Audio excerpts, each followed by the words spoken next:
guys, Marmalade checking in with you for round 4 of my Q&A series. If myself and the surroundings look a little different, there's a reason why. And where am I? Here's a little hint of where I am right now.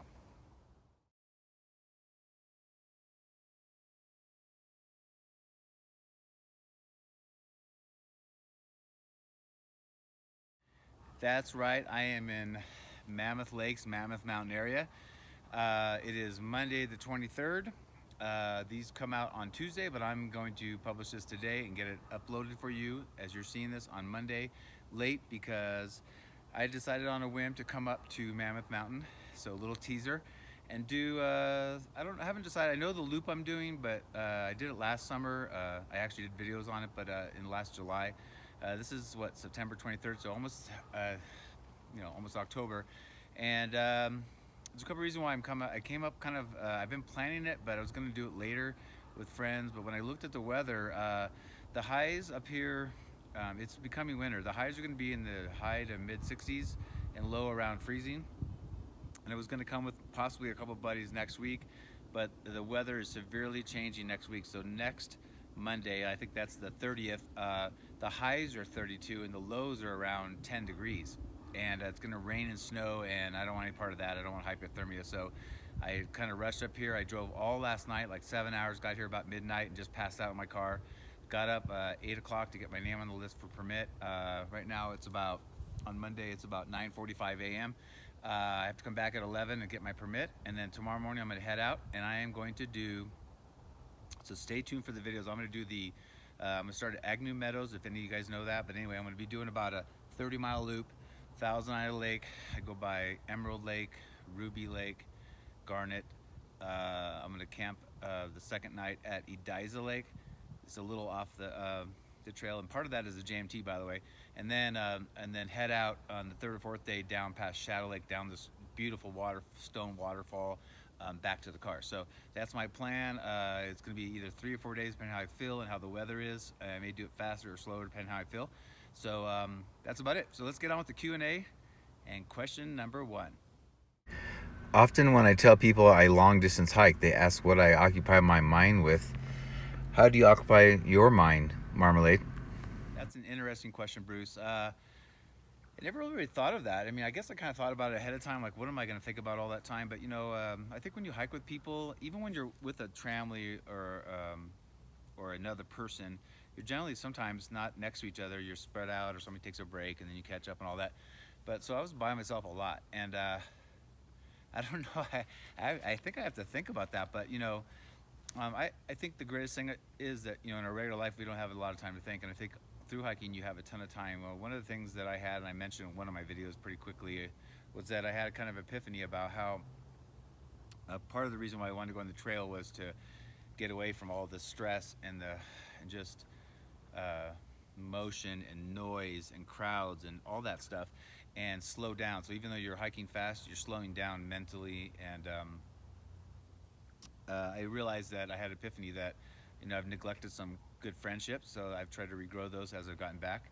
I used to be a highly ranked golfer, an amateur golfer when I was young, and I played the U.S. Amateur, a lot of big tournaments, and I decided I wanted to maybe play golf again a little bit, and since the last 4 years since I started backpacking, I've kind of like stopped doing it, and I do it a little bit with friends, but I really haven't put any time into it. So I think after I finished the PCT, I want to definitely play some golf and spend more time with my son, and hopefully do some of these kind of trips with my son. But what I think about, I don't know. I don't know. I don't get bored. I think the beauty. It depends how much you like it. I think people that quit they're into the idea of the trail, but they're not really into the everyday struggles that you go through. But I just love the whole adventure part of it. Like every single pass or corner you go around is something new. So there's sometimes when I purposely don't think about anything. I just enjoy the moment and I'm in the moment. So yeah, that's the best way I can answer that. Question number 2 is from Shelly Sugino, and I hope I said that right. Sorry, Shelly, if I didn't.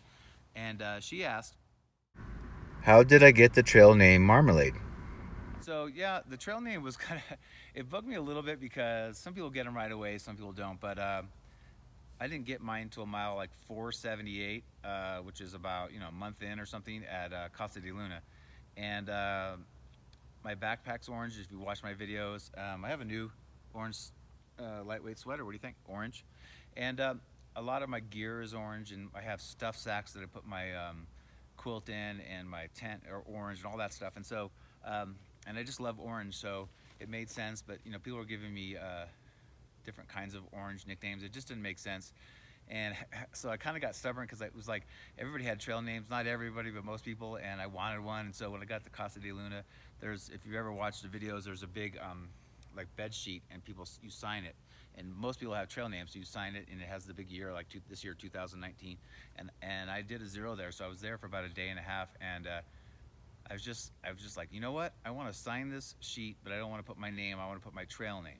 So I basically had 2 or 3 decent ones, and I just basically did a poll with all the other hikers, and Marmalade was the trail name that fit me, and I liked it, and mainly other people didn't. I thought maybe it was kind of goofy, but I really like it. I've grown to like it.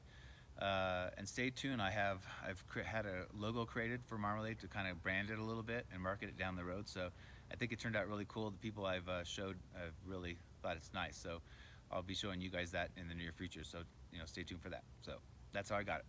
Question number 3 is from Wojo1034, and they asked, I know you regularly train on the PCT and wondering what your opinion was to section hike Campo to Idlewild in November. Is it too cold?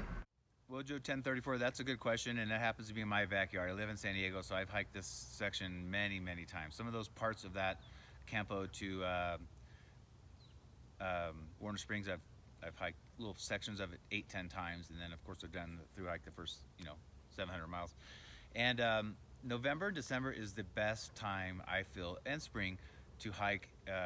Actually, I take that back. The fall is the best time because spring, it gets really cold at night when people start their through hikes. It can snow and rain and just windy.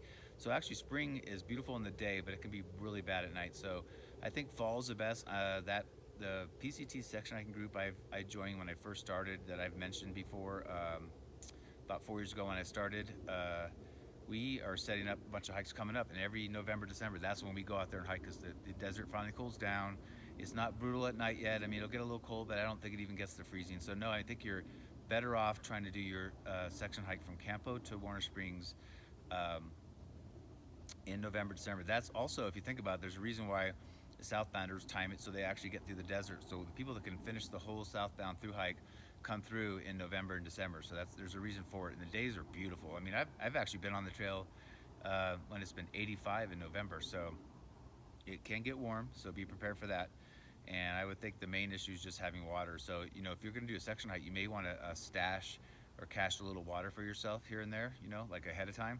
We do that in our group sometimes. Just we'll drive out and put some water out there, because we know when it's not through hiking season, the trail angels don't stock the water as much. Question number 4 is from Jim Alders, and he asked me, would I show my vlogging gear, battery, and strategy for the batteries? I have said before, but I film with my iPhone X, so I can't show it. I'm filming with it right now. But here's some quick snapshots or video. I'll decide what I want to do. What else I use. I keep it very simple, very basic. When I get back on the trail next year, I don't know if I'll step it up more or whatever, do a GoPro or something like that. But right now, I like to keep it simple, light, and not very much stuff. But here's some pictures or video of what I actually use.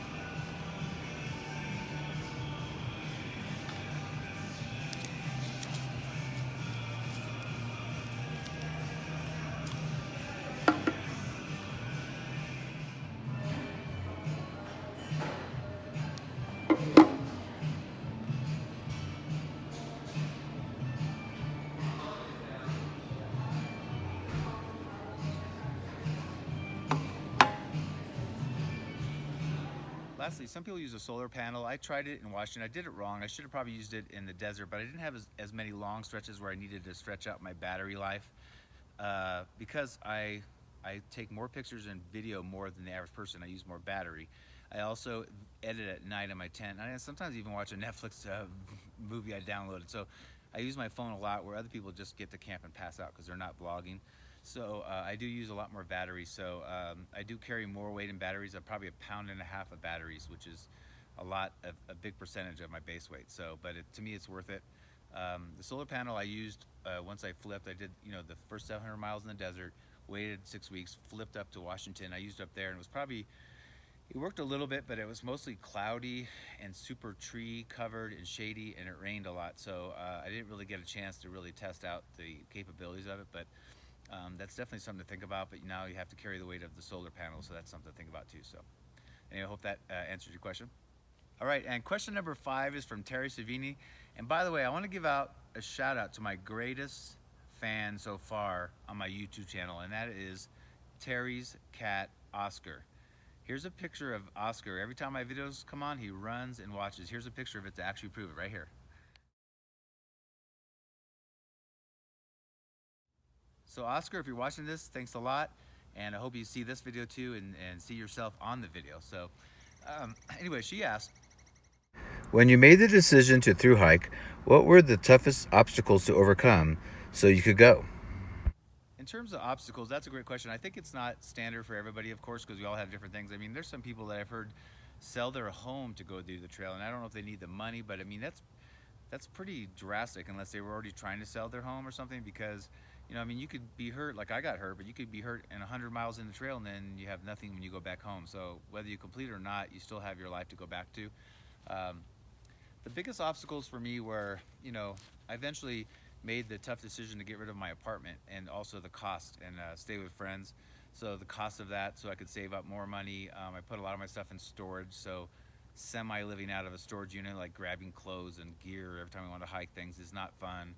I've been really blessed and lucky that like my friend Robert, a Robot in the Wild, helped me store some of my stuff in his garage, and he's also the one that has been sending me my gear and my resupply packages for those 12 to 14 spots where I needed that, and just supported me that way. And my ex-wife, believe it or not, was washing my car for me. Thank you, Sherry.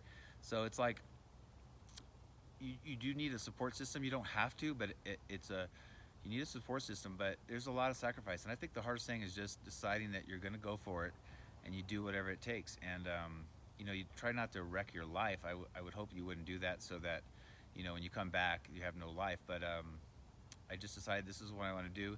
And what's been tough on me now is that all these things that I've had to do, like put things in storage and not have an apartment, is going to have to continue another year till I finish it next year. So that's made it really tough.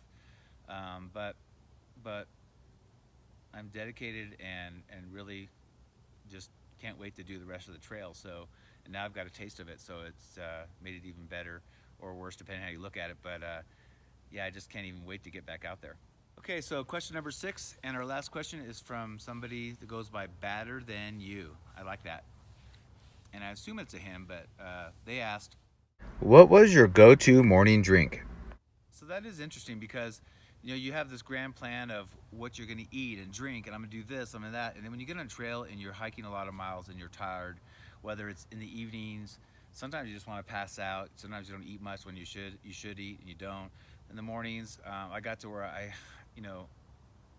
started eating granola out of a bag, and just I had powdered milk and just add it, and I just eat that with put water, and it would become granola, but or oatmeal, Pop-Tarts, things like that. But I wanted to get out of camp early and get going.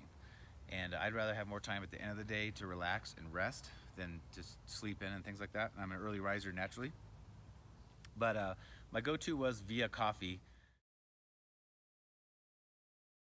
And ideally, what I was going to do is, because I carry a stove, is to heat the water, put the coffee in there, hopefully have some powdered cream and sugar, because I like a little bit of coffee with my cream and sugar, and just have that coffee in the morning energy. But I found that I just didn't want to take the time. It takes too much time and prep, and then you got to pack up your bag and put your cook kit away. It's a lot of stuff, and I grew to where I started at the beginning doing it, and I stopped doing it. And if you watch some of my videos of some of the ways I got over big mountains in the middle of the day, was instead of drinking my Via coffee or any kind of instant coffee in the morning, I would use it at midday. It would help me get through the rest of the day with some energy with the caffeine, But also if I had a really big climb, I think if you remember, if you watched some of my through hike, I would just literally take my bottle that I carry on my chest of my pack and just put the two Vias in that water, just black, just put it in there. And because there was so much water, it was diluted, so it wasn't, I don't like black coffee, but it wasn't very strong, so I could drink it. And I would get, as I'm going up a giant climb that might be 3,000 feet over 6 miles, I would be getting the caffeine that I need to kind of get going and kind of get me through the rest of the day. But also I don't normally listen to music, but I play some music, and that'd take my mind off going uphill, which is not my favorite thing, but I've gotten better at it. But the music would just, I would hum or sing or whatever, and before I knew it, I was over the mountain. So that's kind of a long answer to a simple question. But yeah, I eventually just kind of grew away from even, coffee was my morning go-to drink, but I went away from it eventually. All right, guys, that wraps it up for Q&A number 4. I hope you enjoyed it. Those are good questions. I need lots of questions, so keep sending me questions. I love it. Anything you want to know. It doesn't have to be about through hiking. It can be about gear, clothing, food, it could be anything. So give me the questions, and I'll give you a shout out if I read them on our video. So stay tuned for a series of videos from up here in Mammoth. It's going to be awesome. Also, subscribe if you haven't already. And if you click that little bell in the upper right, that'll let you know when I've posted new videos. Also, please go to my Patreon account. If you even have like a $1 a month or whatever, I started that. That is a place, and go check it out. You can find me under Mike Marmalade Lawrence. And I have different tiers from $1 up to as much as you want to donate per month. And that helps me start to slowly get out and do, work less and get out and do more adventures and hopefully teach and educate and motivate people through doing these videos. So hopefully you enjoy them. Thanks for following along, and we'll see you down the trail. Bye.